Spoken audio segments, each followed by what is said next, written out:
All rise. Glynn County Magistrate Court is now in session. The Honorable Wallace E. Harrell presiding. Be seated, please.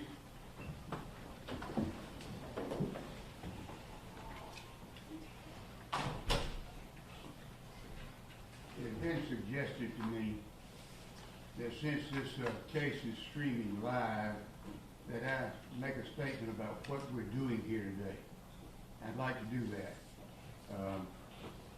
The reason for the hearing, this is a preliminary hearing. It is not a trial of any of the defendants. The law requires that there be a preliminary hearing and that a determination be made of whether or not the case is sufficient, the felony case is sufficient to be heard by the Superior Court. If it is, it will be the case after the hearing, after hearing testimony, it will be determined whether or not it is sufficient to be bound over to the Superior Court. If it's not, the case will be dismissed. So that's what we're doing here today. It's not a trial. If the case is all bound over to the Superior Court, there will be a trial later in the Superior Court. As far as wearing masks is concerned, you saw me take mine off when I wanted to talk. That's why I would like for, if the lawyers want to do that, to remove or lower that mask while they talk, they can do that. My plans for the day is to take a break during the morning and to work to around 1 o'clock to see where we are in the case and either break for lunch or keep going if we think we can finish up. With that, I would like to call the calendar and get an announcement from the parties. State of Georgia versus Travis James McMichael being charged with felony murder and aggravated assault. Is the state ready to proceed? The state is ready, Your Honor. Is the defendant ready to proceed? Good morning, Your Honor. Jason Sheffield and Bob Rubin on behalf of Travis McMichael. We're ready to proceed. Thank you. State of Georgia versus Gregory McMichael. Is the state ready to proceed? The state is ready, Your Honor. Defendant. Your Honor, Franklin Hogue and Laura Hogue representing Gregory McMichael. He's ready, but I have a motion to make, if I may, at this point. I can interrupt, Your Honor. We don't have our client apparently present yet. So my motion concerns that too. Not that they're present here on this camera. I'd like to make a motion, Your Honor, for Greg McMichael to be present physically in this courtroom with his lawyers. He can wear a mask. He can practice social distance. And in support of my motion to the court right now, I'd like to cite, first of all, the Sixth Amendment to the U.S. Constitution, which grants Mr. McMichael the benefit of counsel and the right to confront those who are accusing him. The Georgia Constitution, Article 1, Section 1, paragraphs 12 and 14, which under our Constitution gives him the similar right. And finally, I'd like to cite the emergency order by the Supreme Court of Georgia, which entered in March of this year and extended now through June 12, 2020, says, to the extent feasible, courts should remain open to address essential functions. And in particular, courts should give priority to matters necessary to protect health, safety, and liberty of individuals. Essential functions are subject to interpretation. However, some matters that fall into the essential function category are, 1, where an immediate liberty or safety concern is present, requiring the attention of the court as soon as the court is available. As the court just announced, this hearing does concern the liberty of Greg McMichael. If the court were to bind over the warrants or dismiss the warrants, either one affects his liberty. So I move that Mr. McMichael, Greg McMichael, be present here in court physically with his lawyers. Your Honor, we would join that motion on behalf of Travis McMichael. Right. The Supreme Court of Georgia also said that video conferencing is desirable and to be used whenever feasible. And that's what we're doing. The defendants are present in the jailhouse. They have access to you by phone. They will hear what's going on. You will see them. I'll overrule the motion. You think, Greg? Well, Your Honor, they're not actually present yet, even remotely. And so I don't know that my client heard anything I just said on his behalf. I'm sorry, what did you say they're not present? I don't see him on the screen. It looks like I'm looking at an empty courtroom at the jail. Well, can we get some information about that? Your Honor, if we could go ahead and sound my client's part of the case. All right.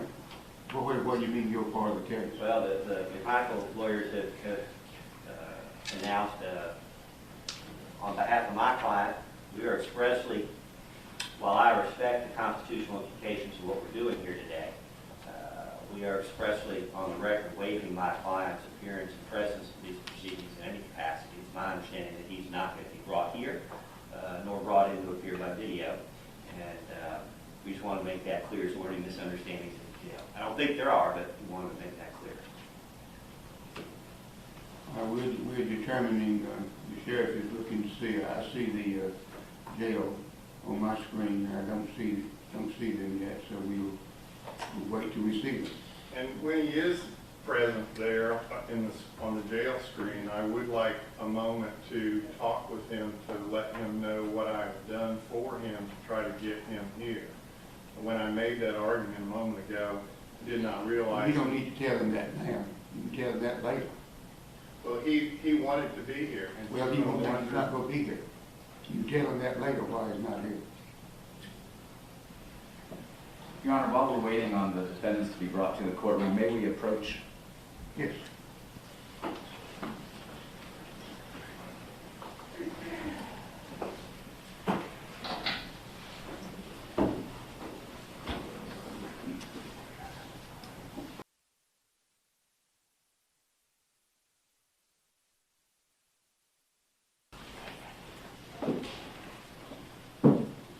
We call the calendar. Everybody's ready for trial, for the hearing. Will the state of Georgia call that first witness? Judge, before I do that, if I can make some introductory remarks and comment on some of the things that the court has done, with your permission? Certainly. I would also note that, sorry to interrupt you. No, you cannot interrupt and sit down, Mr. Counselor. Thank you. Go ahead. Your Honor, I have a motion pending before the court. You may argue that later. Go ahead. Judge, this is, as you noted, the state of Georgia versus Travis McMichael, Greg McMichael, and William Roddie Bryan. I note for our record, because we need to make a record here, that we have two of the defendants who are seated in the courtroom, it would appear, at the Glynn County Adult Detention Center. One of them is off camera at the request of defense counsel and with waiver. We do have one witness from the state's perspective that we intend to call in just a moment. We are here from the Cobb County District Attorney's Office on behalf of District Attorney Joyette Holmes, who's seated behind us. And we are representing the state of Georgia based on the Attorney General Chris Carr's order that appointed us as the special prosecuting agency on the case. So I wanted to make a record as to who we are and why we're here. I am Jesse Evans, and I am the major crimes prosecutor for the Cobb County DA's office. And this is Linda Dunikoski, who's here with us today to handle this. As you noted, Judge, due to the statewide judicial emergency issued by the Supreme Court, we have followed the court's guidance and wore our masks into court today. We appreciate the fact that in order to make a record and for a court reporter to take things down, it might be necessary as we're speaking to remove those masks temporarily, as I've done now. And we appreciate the court understanding that that's sometimes required, even despite the Judicial Emergency Act, so that we can make a proper record in these proceedings that were requested by defense counsel and by the defendants in this case, not by the state. We have come here today for the purpose of the probable cause hearing, and this preliminary hearing we're prepared to go forward, as the state has said. They are essentially challenging the probable cause for the issuance of certain arrest warrants for the defendants in this case. We have no objection to one of the defendants not being present virtually or in court due to the request of counsel and the fact that they've expressly said a waiver here, though we acknowledge the fact that had they insisted on the presence, we could certainly have made accommodations so that he too could be remotely, for lack of a better term, Zoomed in or Skyped in, whatever this technological system is. Today, though we're acting as the special prosecution in the case, we're here essentially on behalf of the citizens of Glynn County to talk about the fatal shooting of the February 23rd incident involving victim Ahmaud Arbery, who was chased, hunted down, and ultimately executed. We believe the evidence will show based on what's about to be presented to the court. That's our purpose for being here today. I will tell the court that yesterday during a status conference involving the lawyers, there was one of the defense attorneys for defendant Bryan that articulated some speculation as to how this court might rule on some things, which was a little bit troubling from the state's perspective. Other than yesterday meeting face-to-face, that's the first opportunity we had to meet you, Judge, and we appreciate the professionalism that you've shown us and the courtesy that you've shown us here in Glynn County. But I did want to at least state for the record, since the record was silent yesterday, that we were concerned about that articulation. We don't know what the basis for that would be, but we're certainly ready to go forward at this point. We believe this court to be a reasonable court by all of our dealings with you to date, and we're prepared to call our witness and defend our probable cause for the issuance of these arrest warrants here. But I wanted to make those prefatory remarks and also articulate for the public that may be watching why it is that there might be times that we do not have our masks on, and it is important in these criminal matters that we make records and that we have court reporters take those things down, and sometimes it's easier to do that when the masks are temporarily removed. So I didn't want to be silent on that point in the face of the national and worldwide crisis that we're dealing with this pandemic. Thank you. With that, Judge, absent any other remarks from any other counsel at this point, we call Richard Dial from the Georgia Bureau of Investigations to the witness stand. Raise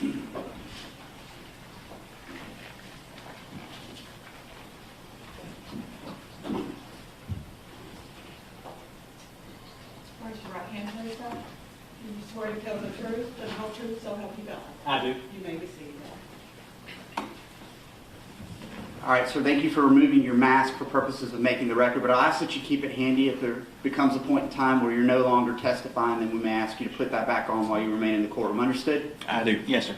To the degree you're able, I want you to use the microphone beside you so that we can make a good record and so that everybody can hear you. First of all, if you will, introduce yourself to the court. Spell your first and last name for the benefit of our court reporter. Certainly. I'm Special Agent Richard Dial, R-I-C-H-A-R-D. Dial is D-I-A-L. I'm Assistant Special Agent in charge with the Georgia Bureau of Investigation assigned to the Kingsland Field Office, which covers Glynn County. Have you been tasked with being the lead investigator on the investigation involving the fatal shooting of Ahmaud Arbery from February of 2020? Yes, sir. I'm the case agent. Before we get into the facts supporting your arrest warrants that were issued in this case, will you please articulate briefly a little bit about your background that allows you to serve as an investigator with the Georgia Bureau of Investigations? Certainly. I was hired as a narcotics agent with the Georgia Bureau of Investigation in 2001. I was subsequently promoted into a special agent position. I had been with the Georgia Bureau of Investigation that entire time, which is approximately 19 years. Throughout that time, approximately 17 years of that, I've been assigned to the Region 14 Field Office, where I've worked a variety of investigations. In this particular case, you're not the only agent working on the case from the Georgia Bureau of Investigations. Is that accurate? That's correct. There was a team of agents assisting me in the investigation. And as we sit here now, can you confirm for the record and for the benefit of the judge that while arrest warrants have been issued, there are certain aspects of the case that continue to be under investigation? That's correct, sir. It is still an ongoing investigation. I have copies of the arrest warrants in this particular case for the defendants, including the two McMichaels as well as Mr. Bryan. Are you the affiants who swore out those affidavits for arrest for these defendants? I am, yes. And if I am correct, the date of the offenses that we are here to discuss today are February the 23rd of 2020. Is that correct? That is correct. And just to get past these basic background information before I open it up to you for the facts, will you confirm that you have arrest warrants charging Travis McMichael with felony murder based on aggravated assault as well as aggravated assault? I did, yes, sir. And then can you also confirm that Greg McMichael is charged with felony murder based on being party to the crime of aggravated assault as well as party to the crime of aggravated assault? Yes, that's correct. And then finally, chronologically, the last warrant that was obtained by you and your agency is against William, sometimes referred to as Roddie Bryan, correct? Correct, yes, sir. And those warrants charge him with felony murder and criminal attempt to commit false imprisonment. Is that correct? That is correct. The location of the fatal shooting of Ahmaud Arbery in this particular case, what is that essential cross-section of those streets? It's going to be Holmes Road and Satilla Drive. That is in Brunswick, Georgia, in Glynn County. Holmes is Holmes, correct? Yes, sir. And Satilla, Satilla, for the benefit of our court reporter? Yes, sir. That's correct. And can you confirm for me that that is in Brunswick and in Glynn County, Georgia? Yes, sir, it is.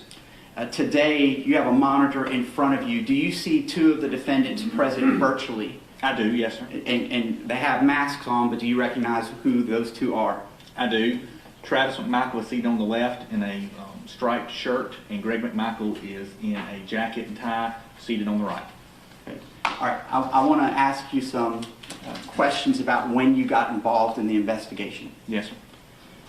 First of all, was the GBI asked to be involved with this case at the outset, or did that come about later? No, sir, that came about later. Can you briefly articulate, for the benefit of the court and for our court reporter, how that is that you came to be involved in the investigation and why that was delayed somewhat?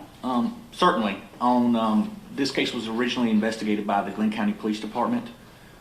Subsequent to that, the district attorneys recused themselves for this circuit. Another district attorney was assigned, then that district attorney recused himself and it was assigned to a third district attorney. My agency on May 5th, 2020 contacted that district attorney, offered our assistance. The district attorney was Tom Durden, and we offered our assistance. He availed himself of our assistance and requested us to become involved in the investigation. And then on May 6, 2020, I was contacted and assigned the investigation. All right. You've had an opportunity now to review Glynn County's initial response to the shooting, correct? I did, yes, sir. And I assume you've talked to witnesses and had your agents talk to witnesses in support of the arrest warrants that you obtained in this particular case. Yes, sir.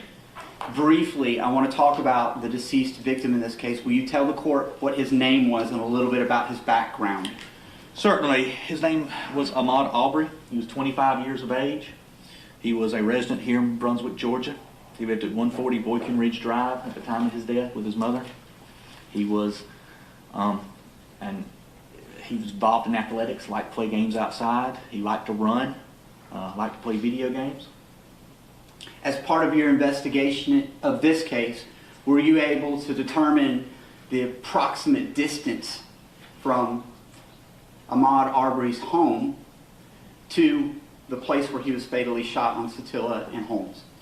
Well, yes. I actually took a driving measurement from his residence to where the house under construction was located, which is at play in this investigation, and that's located at 220 Satilla Drive, and it was approximately 1.8 miles.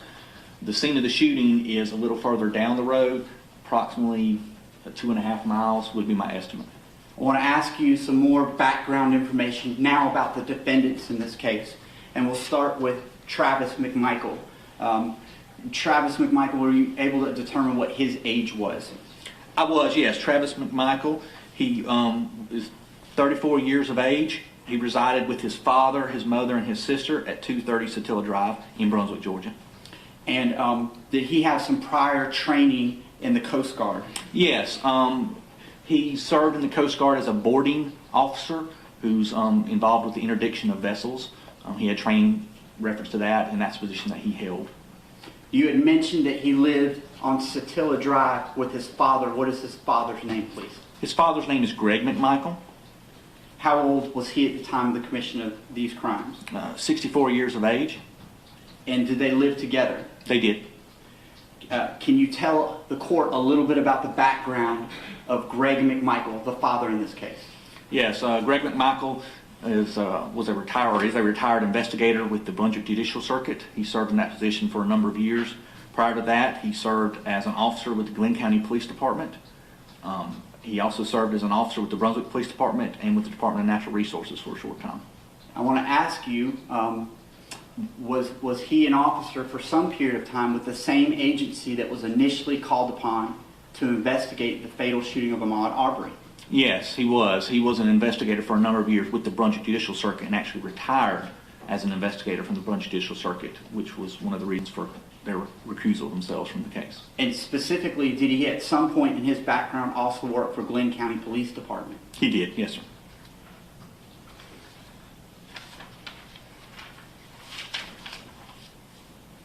I want to turn our attention now to the third defendant, William Roddie Bryan, and ask a little bit about his background. Can you articulate for the court where he lived and a little bit about his age and his background? Certainly. William Bryan, he resided at 307 Burford Road, which is in the same housing area, the same neighborhood as Satilla Drive.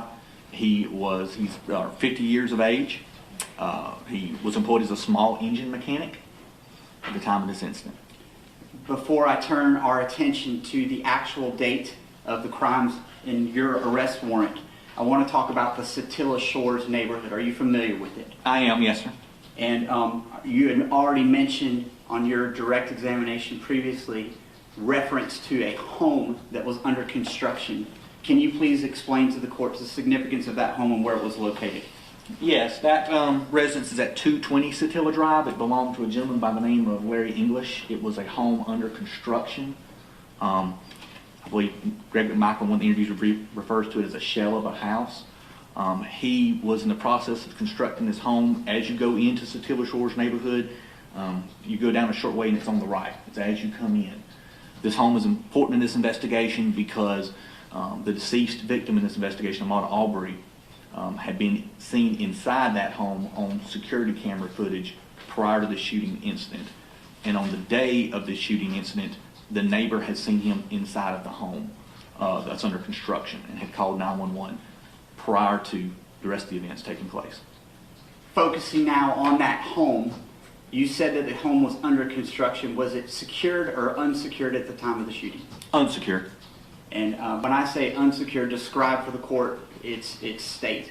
The upper walls of the house and the windows were in the house. There are no interior walls, it's studs. We did have this from the security camera footage that shows the interior of the residence. There was no garage, or it does not appear to be there was any garage doors on the house, which is actually attached to the house. In the video, we couldn't tell if it had a front door or not, but it's very obvious that individuals were able to walk through there without being impeded in any way. In fact, have you found as part of your investigation other videos showing other people that walked through this unsecure residence at different times? Yes, sir. Besides Ahmaud Arbery, we have discovered video of at least 2 other groups of people that have been inside the residence with the interference construction. Was anyone living at that house at the time of this crime? No, it was going to be a vacation house that was under construction. There was a small trailer in the backyard, which was secured, but for when the owner, who resides in another county, would come and work on the house, he'd have a place to stay. But it's been under construction for quite a while. Okay. And to your knowledge, was anything ever taken from this house based on the video footage that you've seen?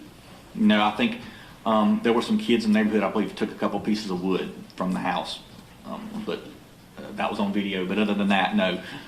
There's nothing I saw in the video, nor that Mr. English has told us during interviews he can say was taken from the house. And has the owner been interviewed by the Georgia Bureau of Investigation? Yes, he's been interviewed at least 2 separate times by 2 different agents in reference to this case. You had mentioned that Mr. Arbery was an avid runner. Is that accurate? It is. And have you talked to multiple people, you and your agency, who confirmed that running was one of the things that he did for, yes, sir, very much. For health and for just his mental state? Yes, sir. He just enjoyed running, is what we're getting from numerous witnesses and the family and friends of his. In conversations with the homeowner of this house under construction, was there ever any discussion with him about water sources that might be there if somebody wanted to get a drink of water, say, during a run? I'm aware that the homeowner, Larry English, or through his attorney, has made statements concerning their speculation that there are water sources at the house, and that could be a reason for Mr. Arbery's entering the house. That is not captured on video, but I'm aware of that statements that they have made. On the date in question, now turning to February 23rd of 2020, you had talked about video. Is there multiple sources of video surveillance that's been reviewed from the Satilla Shores neighborhood, from which we were able to piece together a timeline of what happened. Yes, sir. That's correct. Different locations, not just this house that you referenced. No, yeah, there's different locations. Neighbors and other sources of video we have that help show the events that occurred. All right, I now want to direct your attention to specifically February the 23rd of 2020, the date that is the subject of your arrest warrant for the 3 defendants in this case. Were you able, looking at all of the evidence and speaking to all of the witnesses, to piece together a chronology of how Ahmaud Arbery came to be shot at Satilla Shores? Yes, sir, I have. Would you briefly and succinctly articulate for the court what it is that you were able to piece together from your investigation in this case? Certainly. From the surveillance video across the street from the house that's under construction, you see Mr. Arbery coming up to the house, going directly into the house. From the interior video of the house, you see him just wandering around, again, not taking anything. He's just walking around, looking around inside the under construction building. The neighbor across the street, Mr. Albanez, you can see him on the video coming forward, and there are interviews with him. He saw Mr. Arbery going in the house, so he calls 911. At that point, the call is dispatched, and during the call, it's actually logged as somebody's in the open construction site. So Mr. Albanez sees him in there. From the video, you can tell that Mr. Arbery comes out of the residence and goes running down the street. From the interviews conducted by Glynn County PD, and you can actually see it on the video, Mr. Greg McMichael was in his front yard. You don't see him, but you see he says he's in his front yard working on some cushions for his boat. When he sees Mr. Arbery running down the street, during his interview with Glynn County PD, he doesn't say, he says that he didn't know if Arbery was chasing somebody or somebody was chasing him, but he recognized Arbery from previous video he had seen from February 11th as somebody that was inside this house that's under construction. I want to talk about that previous video since you broached that topic. Did Satilla Shores have a Facebook page during which residents were talking about that property and other things? Yes, they did. Did you find any discussions about the fact that somebody may have been in that residence previous to this? Yes, there was some discussion about it on the Facebook page, as well as on the February 11th report that was filed by the officer who responded to the person in there. He makes note that the person's information was on that Facebook page. And now getting back to the chronology of February the 23rd of 2020, articulate for the court what your investigation revealed in terms of Mr. Arbery running past the McMichael's household. Okay. Mr. Arbery proceeds past the household. He's running down Satilla Drive south. Greg McMichael goes inside, according to his statement and Travis McMichael's statement, tells Travis McMichael that the guy's running down the road. They both grab their weapons. Greg McMichael arms himself with a Smith & Wesson 686 .357 Magnum revolver. Travis McMichael arms himself with a Remington 870 pump 12-gauge shotgun. They then enter Travis McMichael's truck. Travis McMichael is driving. Greg McMichael is in the passenger seat. This is according to both their statements. Then on the video, you see them come out of the driveway and turn in the direction that Ahmaud Arbery was running. I want to pause there at this point. You had mentioned a previous 911 call involving the residence that was under construction, correct? Yes. Were either of the McMichaels the 911 caller for that initial call about the structure? No. The person that called was Matt Albanese. Neither Travis or Greg McMichael has called 911 at that point. And that's what I want to be clear on. So my follow-up question to you is, when the defendants, the McMichaels, armed themselves with this revolver and shotgun, did they make a 911 call before going after Mr. Arbery? No, sir, they did not. So there's no 911 call initially by them as they gave chase? That's correct. Can you describe the vehicle that the McMichaels were in? Yes, they were in a white Ford F-150 2019 model that belonged to Travis McMichael.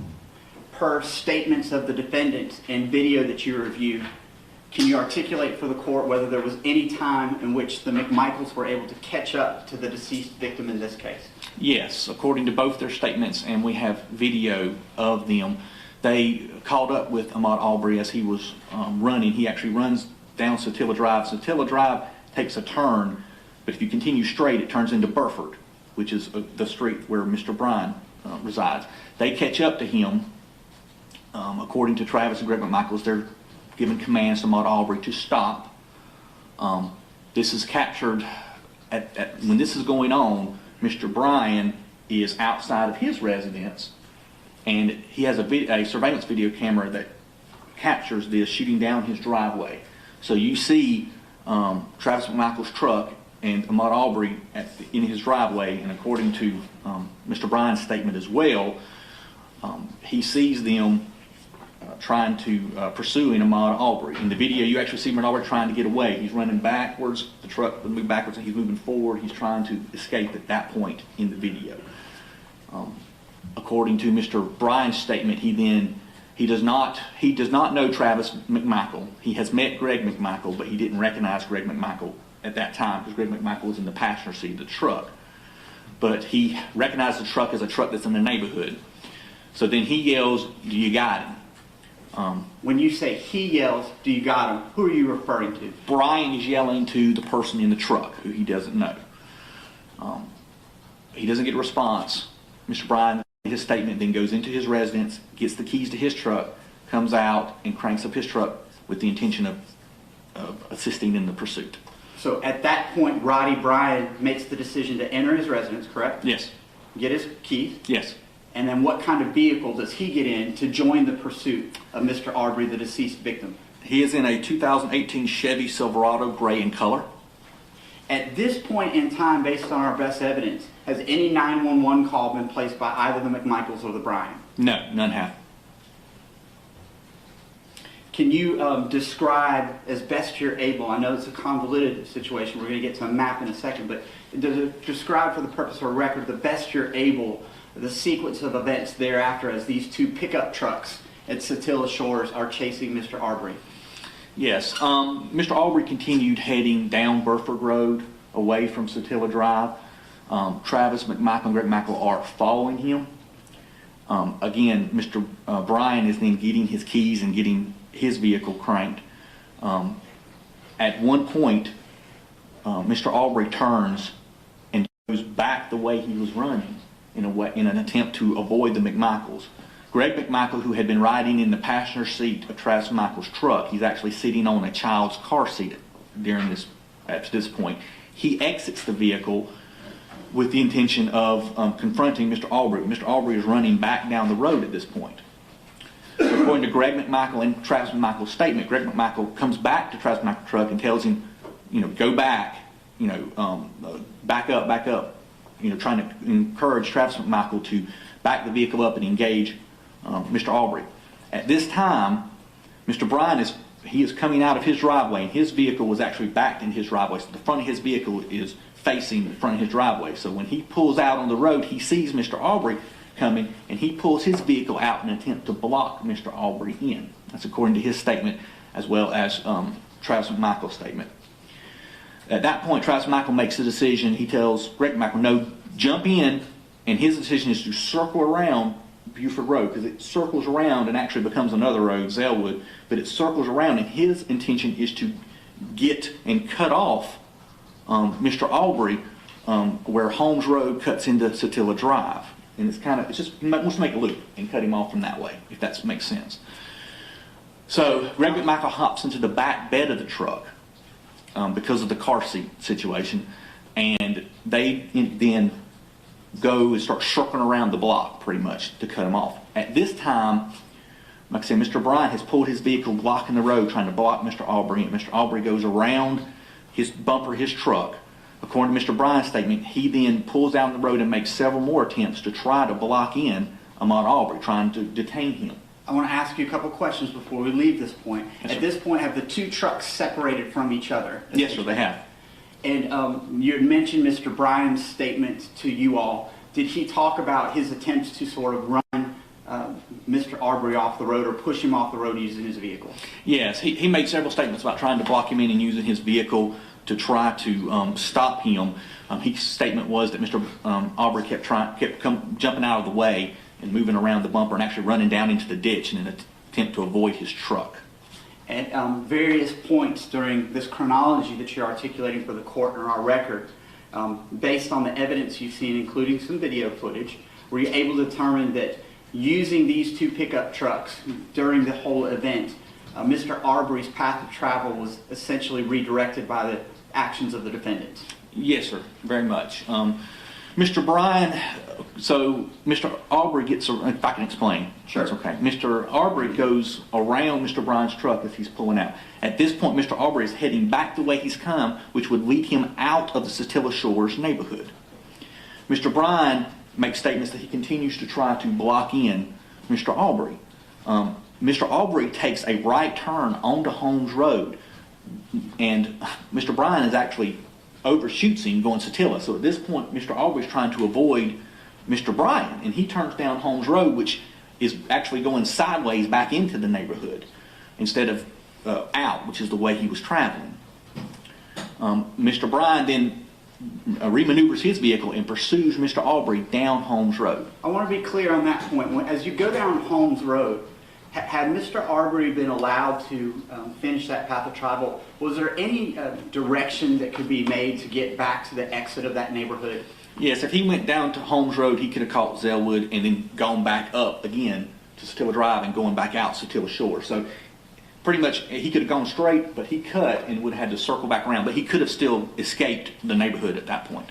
At some point in time, I know that a video was started by Mr. Bryan. Is that accurate? That is, yes, sir. And he's confirmed as much, and we have copies of that video from his cell phone, correct? That's correct, yes, sir. There's been portions of that video that have been played widely on television, but there's actually other portions to that video as well, correct? That is correct. Can you please articulate for the court what you were able to see and confirm with Mr. Bryan about what he did as Mr. Arbery was heading down Holmes Road away from Mr. Bryan's vehicle? Yeah, so Mr. Bryan's pursuing Mr. Arbery down Holmes Road, again with the intention of trying to catch up to him and block him in. At this point, while going down Holmes Road, Mr. Bryan turns on his cell phone camera and begins to try to videotape Mr. Arbery. Mr. Arbery stops. Now at this time, the McMichaels have turned off of Zellwood and are coming down from Holmes Road. So you've got one vehicle coming one way down Holmes Road and another vehicle coming another way, and Mr. Arbery is in between them. So at some point, Mr. Arbery turns around and starts heading back towards Mr. Bryan. Based upon the statement, it appears that Mr. McMichael is coming. Mr. Arbery's running, sees Mr. McMichael's truck, and then turns around and runs back by Mr. Bryan's truck. Mr. Bryan gets out of the way as Arbery runs past him, and then he sees the McMichaels come forward. Now, at this point in the video, Mr. Bryan has put the video down, so you don't have video of this sequence of events. But this is according to Mr. Bryan's statement that Arbery runs past his truck, then the Bryans come past his. Then the McMichaels come past his truck. Then Mr. Bryan pulls out and again goes back down in the direction of that Mr. Arbery had traveled.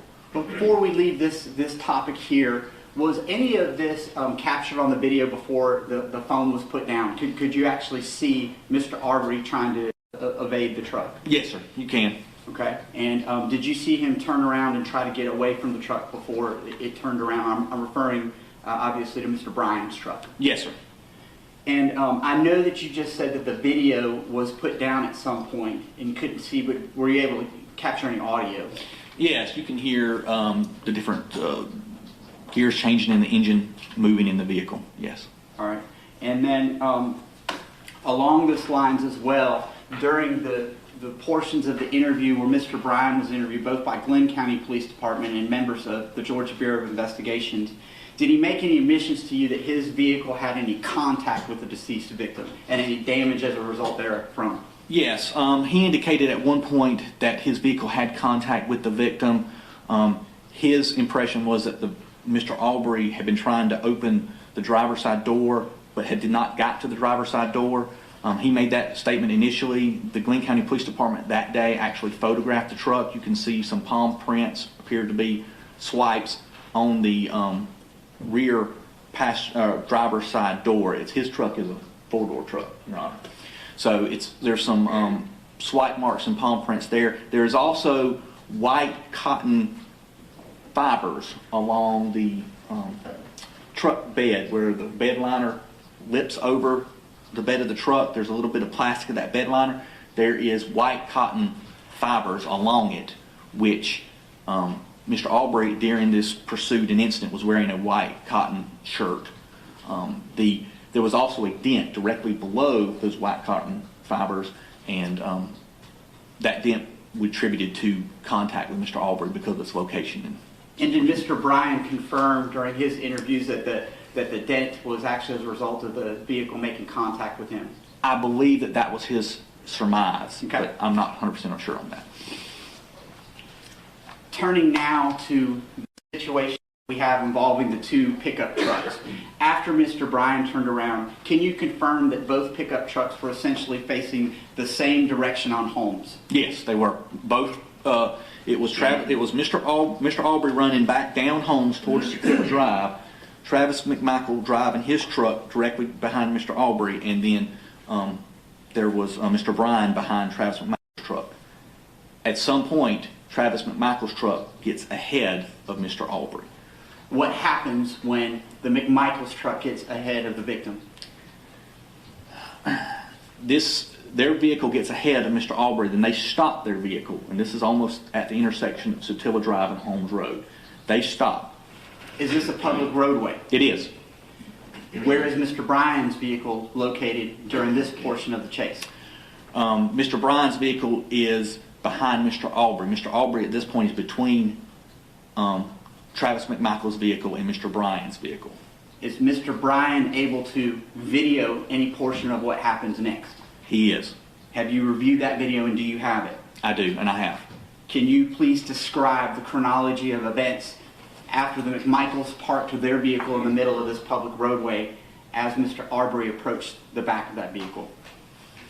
Yes, I can. Mr. Bryan picks up the phone, it's been videotaping the whole time, and holds it up so you have a view. You see Mr. Arbery running down Holmes Road, going towards Sotilla Drive. You see Travis McMichael's truck is parked in the road. Travis McMichael, the driver's side door is open. Travis McMichael is there. It is apparent to me he is holding a firearm. His arm is raised. It's in a pointed position. At one point, then Mr. Arbery is running. He then apparently sees what Travis McMichael in front of him. Then he changes direction to go around the passenger side of the vehicle. Rather than going to the driver's side where you had seen Travis McMichael with a shotgun, he's now going to the opposite side of that truck that's parked in this public roadway. That's correct. He's going around the truck. What happened after that? Travis McMichael then moved from the driver's side, where he's actually standing. When you open a driver's side door, the door is at his back initially in the video, and he's got the shotgun. He then positions himself around the driver's side door towards the front of the truck. You see Mr. Arbery running alongside the passenger side, and again you see Travis McMichael has repositioned himself along the front of the truck. Mr. Arbery then comes up to a position, sees Travis McMichael, then makes a decision and turns and decides to engage Travis McMichael. What happens after that? As he turns and goes towards Travis McMichael, you hear a shot. Then you see Travis McMichael moving backwards with Mr. Arbery. Obviously, they are engaged in a physical confrontation at this point. They go off the screen. You then hear a second shot where you see blood and spray into the screen, a mist of it. Then they come back in to the view of the camera. There, Mr. Arbery is striking Travis McMichael. There's a struggle going on, and then you see a third shot occur. The firearm being lowered down like that. When you see after the third shot, you then see Mr. Arbery get past Travis McMichael and continue running down Holmes, almost right there at the intersection, and then he falls. You articulated 3 separate gunshots here, correct? Yes. Where was Greg McMichael at the time that this was going on? Greg McMichael was in the back of the pickup truck. When the situation began, he was on the phone. At this point, have they finally called 911? They have, yes. And was he armed at that time? He was. As the confrontation began, he drops the phone or puts the phone down and then pulls his weapon. And he has his weapon during the parts of the confrontation occurred. When you talk about his weapon, are you referring to the .357 revolver that you had articulated earlier during this hearing? I am. And of note, can you tell the court and make a record about any significance about that weapon, as even mentioned by Greg McMichael, in terms of where he got it? Yes, that was the same .686 Smith & Wesson .357 Magnum revolver that he carried when he was an officer with the Glynn County Police Department, and it's stamped Glynn County GCPD. Did he articulate that he was a former law enforcement officer to Glynn County police officers when they arrived, and is that captured on body cam video? It is. He said it several times. And did he mention also several times that that was a gun that had been issued by Glynn County Police Department? He did. You mentioned 3 gunshot wounds in this particular case. Can you articulate for the court and the benefit of our record where those gunshot wounds were to Mr. Arbery's body? I can. Mr. Arbery suffered a gunshot wound to the center of the chest. He also suffered a gunshot wound to the upper left chest around the armpit area here. Again, though, from the front to the back. He then suffered a shotgun wound to his right wrist. I want to talk about other things that were collected by Glynn County Police Department. And again, this was not your crime scene in that you were asked to participate in this investigation later, correct? That's correct. You're aware, though, that certain items of evidence of significance were collected in this case by Glynn County Police Department? I am, yes, sir. How about the firearm? Yes. Well, Travis McMichael's firearm was collected by the Glynn County Police Department. And how many spent shell casings do we have from that shotgun? 3. 2 of them were expelled, is that accurate? That is correct. What about the third one? Where did that remain? It was still within the chamber of the weapon. And give a description briefly for the benefit of the court and the record about what type of firearm that was used to shoot Mr. Arbery. The 870, Remington 870 12-gauge shotgun is a pump action shotgun, meaning that once a shot is fired, the front forearm of the weapon has to be operated to eject the spent shell, and then the forearm has to be operated again to load a new live round in.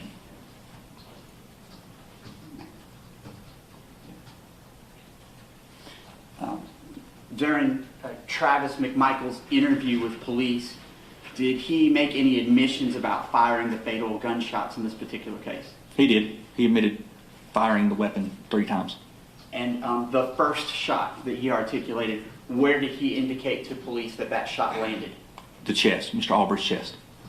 So the first shot that Travis McMichael said that was inflicted on Mr. Arbery was one of the chest wounds that you'd articulated here, correct? That is correct. And is there video evidence that you saw that tends to corroborate, based on your observation, that that is an accurate statement that the chest wound was, or at least one of the chest wounds was the first shot that was fired at the deceased victim, Mr. Arbery? Yes, sir, there is. Can you articulate to the court how that is, that you're able to see that? After the first shot, again, you see a struggle between Travis McMichael and Mr. Arbery. During that struggle, Mr. Arbery, while he was wearing a white shirt during this incident, during that struggle, you see the front of his shirt is saturated with blood. He's already saturated with blood before the struggle that you can see on the video. Well, that's correct. During the struggle, it was mere seconds after the first shot, his front of his shirt is saturated with blood. Okay. Because this is somewhat of a complicated situation, just doing it orally, do you think it would be a benefit to the court and this judge, who's the finder of fact, to use a map to sort of describe the sequence of events as we're able to piece it together based on interviews and video that you've reviewed? I do, yes, sir. Judge, we had brought to court today a map, and I know this is not the ideal setting in terms of use of technology, because we are having to utilize the technology for the benefit of the defendants who are observing remotely. The defense also brought a map, and I think we have a joint agreement that we will tender one of those maps. It's a blow-up map as a demonstrative aid so that we can use this to help articulate the sequence of events. Is that an accurate statement? That's correct, Your Honor. Okay. We agree. I don't know anything about it, but we'll go along. So for our purposes today, I will tender this blow-up as a demonstrative aid as State's Exhibit number 1. We have a smaller version here in court that's very similar. And what I'll suggest to the court is that during a break, maybe we photograph or get a smaller digital photograph of this to make it part of our record. I understand that the defense might want to take this map with them when they leave, and the state has no objection to that, so long as we make a record about what the map looks like. Is everybody in agreement with that? Yes, Your Honor. All right, Yes. we will grant that. So again, Judge, I know these are not the ideal circumstances, and we are truly appreciative of the court being accommodating to us as we try to navigate through this pandemic and the issues that we're facing here. But I think that during our test run, the best way we're able to do this will be the State's Exhibit number 1 that we'll send to the defense. If I situate this appropriately, I believe that everyone can see that on the video. Let's get confirmation by thumbs up or otherwise. Can you, Jesse, can you just turn it this way a little bit? I can. Just trying to get the glare off of it. Yeah. Glare. Is that okay with you? I'd see glare on the corner, but otherwise, are you satisfied? We're satisfied. I'm going to hand you this pointer. If you please extend that, Agent Jockendow, and then I'm going to try to hold this. Describe what is depicted here for the benefit of Judge Harold. This is the Satilla Shores neighborhood. And then show generally the entrance into Satilla Shores that you had talked about. This is the entrance up here to Satilla Shores. And you had talked generally about a house under construction. Let's talk about the locations that you've talked about during your testimony before we go into the chronology a little bit more. Certainly. Again, this is Tilla Drive. It comes down. This would be approximately the residence that was under construction. And that would belong to Mr. Larry English. This is marked as 230 Satilla Drive. This is Greg and Travis McMichael's residence where they resided. Down Burford, it would be within this area here is William Bryan's residence along Burford. And then what about Holmes Drive? Do you see that depicted here as well? Yes, this is Satilla Drive here. This is Holmes Road. The intersection, the shooting incident took place about here. Based on the chronology that you have just described for the court, please show where Mr. Arbery would have initially entered this neighborhood. He would enter the neighborhood from up here, which is the entrance. Again, along Satilla Drive is where the house under construction is, and that's where you first see him. We have him on video. It's coming along Satilla Drive in this direction and coming into the house. Will you make sure that you speak up really loudly, since our court reporter is now facing your back, and I trust you'll give me an indication if you cannot hear. Thank you, ma'am. I'm sorry.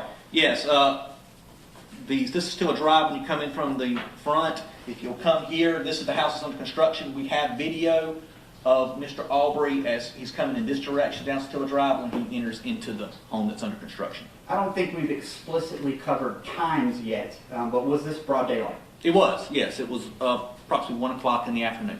Okay, so it's the afternoon. Yes, sir. And what about weather conditions? Sunny? Sunny, clear. Yes, sir. Describe now the chronology based on the statements that you all have of the defendants and the video that you pieced together of where Ahmaud Arbery initially traveled and what transpired involving the 2 pickup trucks. Certainly. So, again, Mr. Arbery is inside the house that's under construction. The neighbor comes out, sees him. He is standing approximately here. He's the one that calls 911. Police are on their way. Yes, sir. Police are on their way. Let me ask you this. Did any police officers actually respond in such haste that they were able to hear anything? Yes, sir. The first responding officer, again, he is coming back down here. He then hears the gunshots, and he notes that in his body cam footage. Not to keep interrupting you, but if you will describe the path of travel of Mr. Arbery per statements and video. Certainly. Again, Mr. Arbery comes out of the residence under construction, then heads south along Satilla Drive. You see him on the video as he comes in this direction. This, again, is Greg McMichael and Travis McMichael's house. Greg McMichael's statement is that he goes in, tells Travis, they then grab their weapons.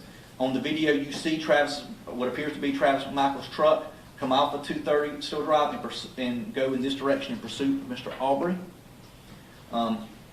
According to their statements, Mr. Arbery then comes down Satilla Drive. He then goes onto Burford Road. Again, he comes by Mr. Bryan's house, which would be in this area here. There's video. He's going back and forth by Travis McMichael's truck at this point. Then, according to statements, Mr. Arbery goes down Buford. Travis McMichael is pursuing him down Buford. Before they get to the turn here, Mr. Arbery turns back and goes back north along Buford. This is when Greg McMichael gets out of his vehicle. In the meantime, Mr. Bryan has decided to go in pursuit himself. He has entered his truck. He sees Mr. Arbery coming down Buford. He pulls out in the roadway and attempts to block him in and stop him. Mr. Arbery goes around his truck. At this point, Mr. Bryan is in pursuit of Mr. Arbery, trying to stop him, trying to detain him. Travis McMichael has made the decision to, instead of going back this way, to go around Buford to when it turns into Zellwood here, and to come back along all the way up Zellwood and turn down Holmes Road. Mr. Travis McMichael's statement is to try to cut Mr. Arbery off. I want to pause and ask you some questions of what you just articulated for the court. There was a point in time, at least one, where Mr. Arbery's path of travel was redirected, correct? Yes, sir. And was it redirected in such a manner that had he continued straight, he would have been able to leave the Satilla Shores neighborhood? Yes, sir. And was Mr. Arbery ever able to leave this neighborhood based on the evidence that you have? No, sir. He was killed before he exited the neighborhood. You talked, based on my questioning, on direct about the two vehicles, the two pickup trucks in this neighborhood separating at one point.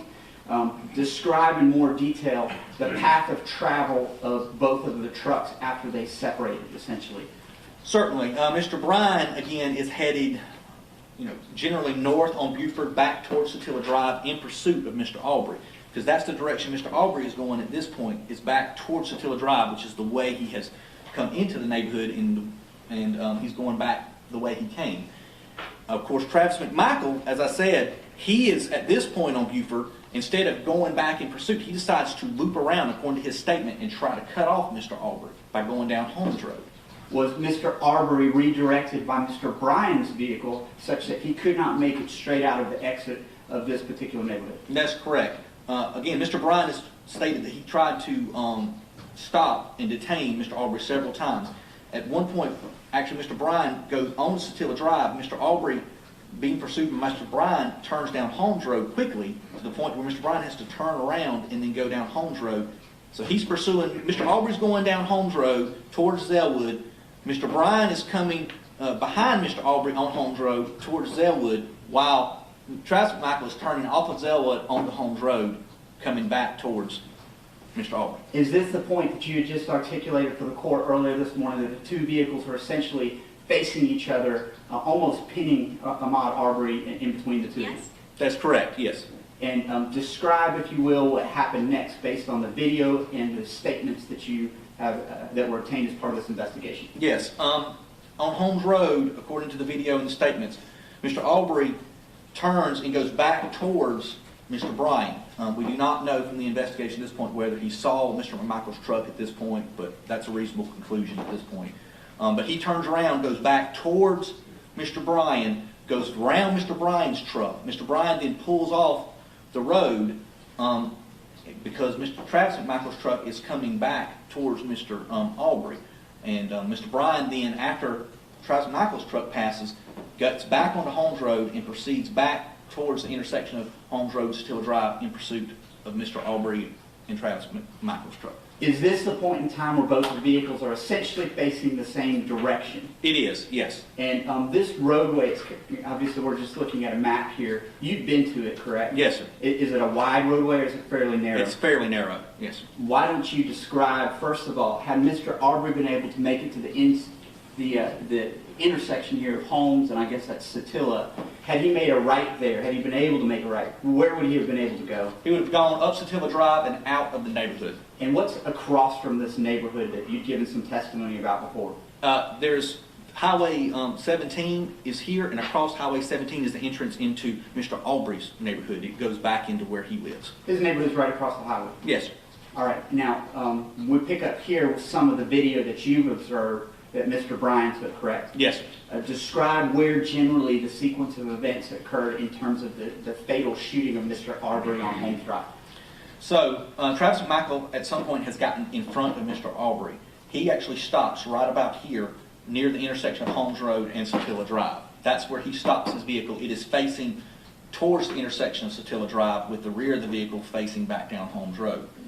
Mr. Bryan, from the video, is coming down Holmes Road. Mr. Arbery is between the two trucks. He's trapped in between the two? Yes, sir. Okay. Mr. Bryan, then you see there's a slight curve in the vehicle, which would be approximately this curve here.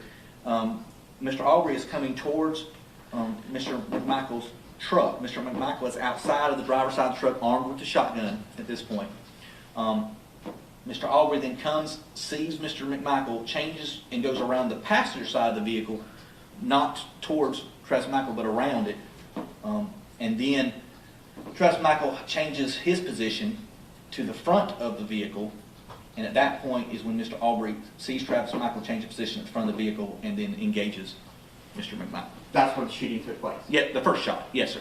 After the first shot, then, because Travis McMichael doesn't back up during the first shot, after the first shot, there's physical confrontation. You see Travis McMichael backing up. There is a physical altercation at this point. You see that you hear the second shot is off camera as well, but you do see the blood mist come into the camera screen. Then you see then both Travis McMichael and Mr. Arbery are fighting. They come back into the view of the screen. Then you see the third shot.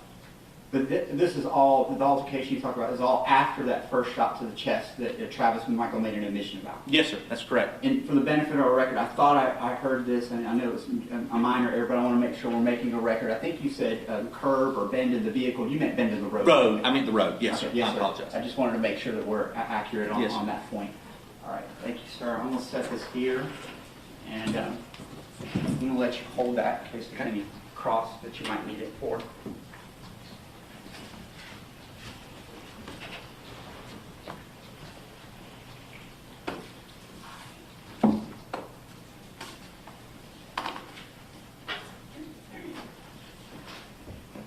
During the investigation of this case, you're aware of the cause and manner of death as determined by the Georgia Bureau of Investigation's Medical Examiner's Office, correct? I am. And can you please articulate for the benefit of the court and our record cause and manner of death?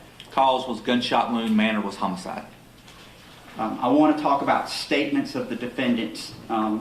There were statements of all three defendants that were given to a number of investigators in the case, including Glynn County Police Department. That's correct. First, focusing on Greg McMichael's statement, was there any body cam video obtained showing statements that he made to responding officers? There was, yes, sir. And just summarize any admissions or statements that he made to Glynn County police officers. Greg McMichael pretty much relates on the body cam footage, and then later on, whenever he actually is interviewed on camera by the Glynn County Police Department, he makes admissions to seeing Mr. Arbery running down the roadway. His statement to the effect is he didn't know Mr. Arbery had stolen anything or not, but he had a gut feeling that Mr. Arbery may have been responsible for thefts that were in the neighborhood previously. And I think he actually says gut. His instinct told him that. He then tells Travis McMichael. He then describes the pursuit of Mr. Arbery. He says that during Greg McMichael's statement, he only hears 2 shots during his statement. It appears by looking at his description of events that he either didn't realize the first shot or didn't register it. He was admits to being on the phone with 911 when the shooting was occurring, pulling his weapon.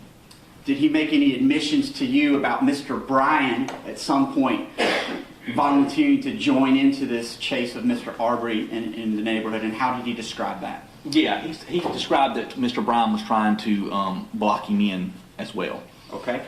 And at the point of the actual shooting itself, did Mr. Greg McMichael make any admissions to Glynn County investigators about any statements that he was making to Travis McMichael about what he sure shouldn't do? Yes. He says on the body camera footage of the first officer, he tells him that he was telling Travis McMichael, don't shoot. Despite that, do you have video footage showing that essentially Greg McMichael is covering Travis with a .357? I do, yes, sir. And what did Greg McMichael say about Travis's shooting of the victim in terms of where he shot him specifically on his body? Chest. Okay.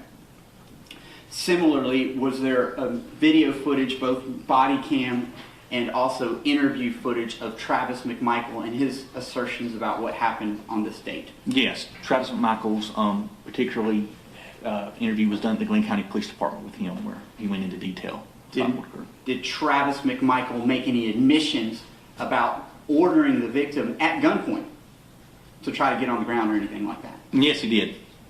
Prior to the shooting? Prior to the shooting, yes, sir. And what about any admissions that were made about the fatal shooting itself? He admits to firing his shotgun 3 times. He says that all 3 shots struck the victim, and he said that the first shot was to the chest of the victim. Prior to that, had Mr. Travis McMichael made any admissions about choosing to chase the victim with this pickup truck you described? Yes. He was the driver of that truck? He was the driver of the truck, yes, sir.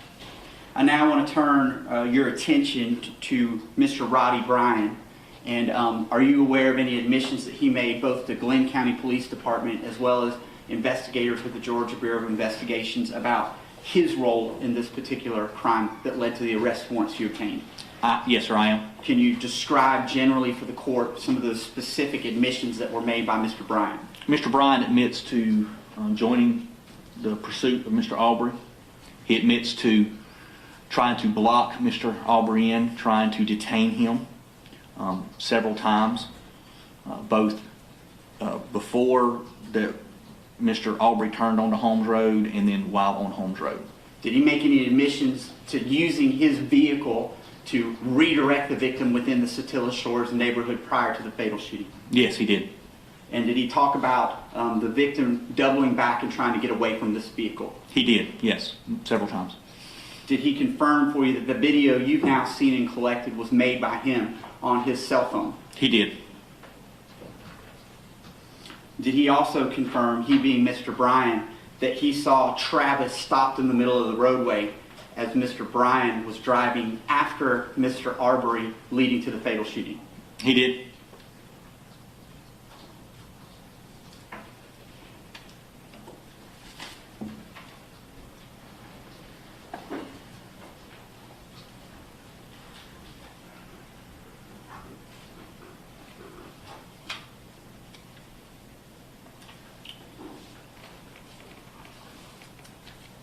For purposes of our record, we've had the benefit of this witness being able to identify the McMichaels because they're seen on video, but because defendant has waived his presence for Mr. Bryan, we're not able to do an in-court identification of him. Are you stipulating to identification? We will, okay. So for our record, I'll ask the court to accept that stipulation that Mr. Bryan, though not present for this particular hearing, has been identified had this witness been able to be asked about that particular issue. All right, I would accept that. Thank you, sir. The last thing that I think I need to talk to you about, well, the last couple things, this is going to involve an uncomfortable conversation, and you and I have talked about this a couple of times. Is that correct? Yes, sir, we have.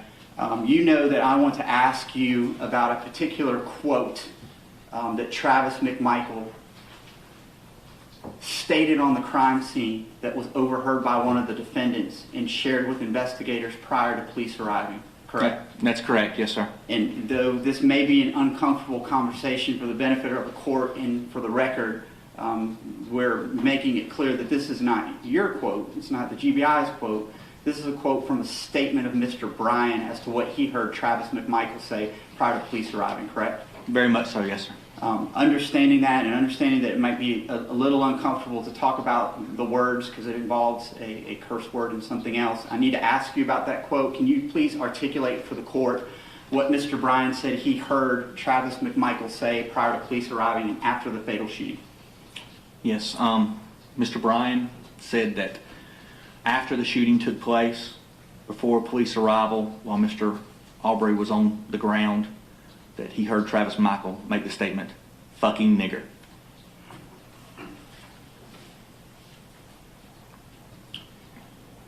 Since becoming involved in this investigation, you've acquired a number of other videos that have been reviewed, is that right? Yes, sir, that's correct. And I want to ask you, because we're talking about principles involving party of the crime and things like that, have you also had an opportunity, you and your agency, to review any jail recordings? We have, yes, sir. So I want to ask a couple of things regarding the jail recordings and also about conversations between the defendants prior to the arrest. Was there a delay before you were involved in the case and able to secure the arrest warrants that are the subject of this preliminary hearing? There was, yes, sir.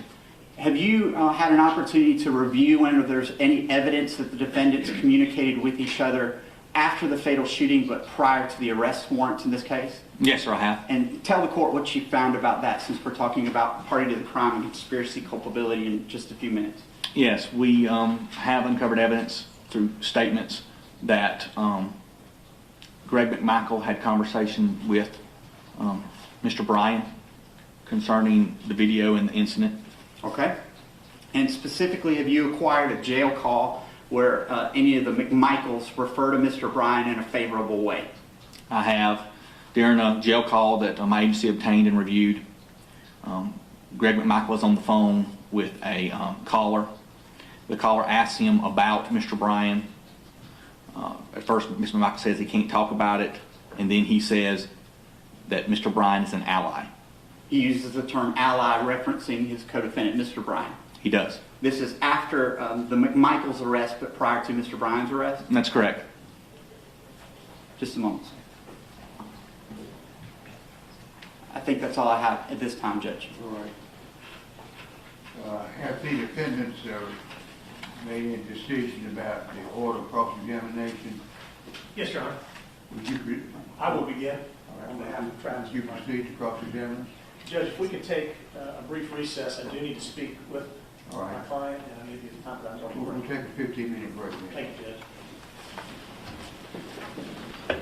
All rise.